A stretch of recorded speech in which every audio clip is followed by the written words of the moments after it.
Hi friends. மனச்சோர்வு என்பது தற்போது டிப்ரெஷன் என பரவலாக அழைக்கப்படுகிறது. இது ஒரு மனநிலை கோளாறாகும்.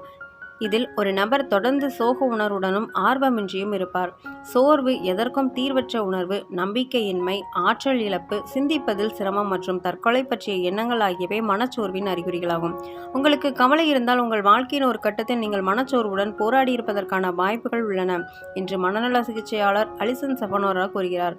மேலும் மனச்சோர்விலிருந்து விடுபடுவது அவ்வளவு எளிதல்ல என்றாலும் நீங்கள் மனச்சோர்விலிருந்து செய்யக்கூடாத விஷயங்கள் பற்றி அவர் கூறியதை பார்க்கலாம்.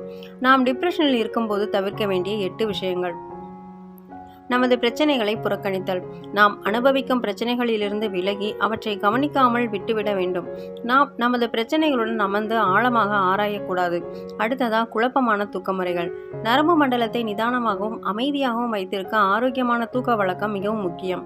நாம் மிகவும் தாமதமாக படுக்கையிலிருந்து எழக்கூடாது. நமது தூக்க முறைகள் குழப்பமாக மாற அனுமதிக்க கூடாது.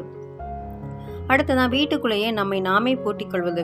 வீட்டை விட்டு வெளியே சென்று இயற்கையில் நடக்க நம்மை நாமே வற்புறுத்த வேண்டும். அது நம் மனதை டிப்ரெஷனில் இருந்து திசை திருப்ப உதவும். வீட்டுக்குள்ளேயே முடங்கி கிடப்பது நம்மை மோசமாக உணர வைக்கும். அடுத்ததான் மனச்சோர்வை ஏற்படுத்தும் செய்திகளை சரி செய்தல்.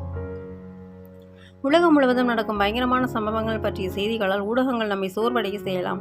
முடிந்தவரை இது போன்ற செய்திகளிலிருந்து விலகி இருக்க முயற்சிக்க வேண்டும். அதை பார்க்கக்கூடாது. அடுத்ததான் தப்பிக்க வேண்டாம். சமூக ஊடகங்கள் அதிக நேரம் பயன்படுத்தி நம் பிரச்சனைகளிலிருந்து தப்பிக்க முயற்சிக்க கூடாது. அதற்கு பதிலாக நம் மனசாட்சிக்கு நேரம் ஒதுக்கியோ நம்மேல் அக்கறை வைத்து கொண்டோ உட்கார்ந்து அவற்றை ஆரோக்கியமான முறையில் உரையாற்ற கற்றுக்கொள்ள வேண்டும். அடுத்ததா குற்ற உணர்வு.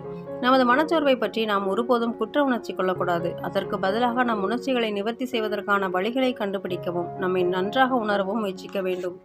அடுத்து ஒப்பீடுகள். நம்மை மற்றவர்களுடன் ஒப்பிடுவது வாழ்க்கையை பார்க்கும் ஆரோக்கியமற்ற வழியாகும்.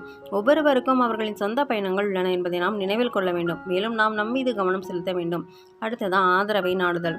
நம்மை சுற்றி பாதுகாப்பாக உணரும் நண்பர்கள் மற்றும் குடும்பத்தினரின் உதவியை நாம் நாட வேண்டும். விஷயங்கள் கட்டுப்பாட்டை மீறும்போது நாம் மருத்துவ உதவியை நாடலாம்.